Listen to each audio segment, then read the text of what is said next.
शशिमणि होता आम घर ठणापल्ली ग्राम धलापथर पंचायत रे आम गाँव रे 2000 लोक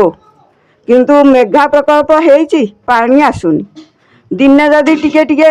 छाड़ुची आ 8 दिन बंद एथे आम गोरु गाई अच्छा 2-4टा 5टा लेखे आम बुढ़ा बुढ़ी लोक आम कूआ केवल गोटे कूआ आसरा आम से चलू केमी कहले कहीं शुणुना आउ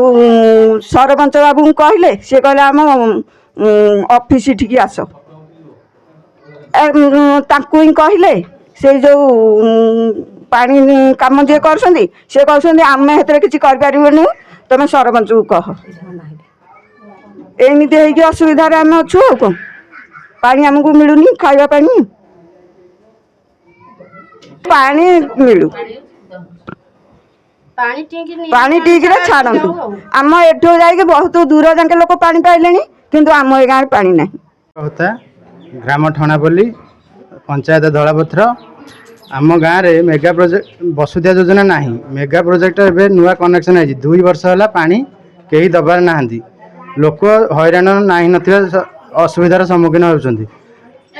11,000 कोटी टंकार प्रकल्प जो थे कि पानी गाँव में कई जने पाइबार ना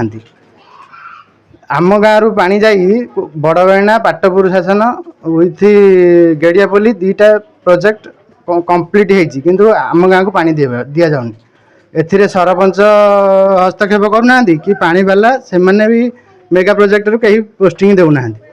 पोस्टिंग न होबारु आम गाँव को पानी सप्लाई ना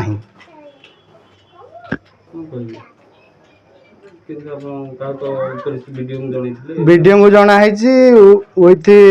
ब्लॉक ऑफिस रे जनाई एमएलए को जनाई सरपंच को जनाई किंतु कहीं शुणियार ना घंटा पानी जमी सकाळे आ संध्या देले आम चिर प्रकृत हबु। मिताली बेहरा ग्राम ठणापल्ली पंचायत आम धलापथर किंतु पानी समस्या 2 दिन देले दिन दौनी 4 दिन बंद कर दौची घंटाए कुआड़े दौनी बंद कर दौची ता मन इच्छा राति 12टा केतले दब लोक शोइथिबे पानी केमती धरिबे पानी ठीक 7:30 देले समस्त लोक सकाळु धरिकी पानी रखिबे जे जुआड़े काम को जीवे ना पानी धरिया राति उठिकी बसे दौची के या हूँ असुविधा सका नवेदन रखा कि समस्या पानी समस्या खरा दिन हाहाकार होती गोटे कूह अच्छी से पीया को खाली नौ ठीक है।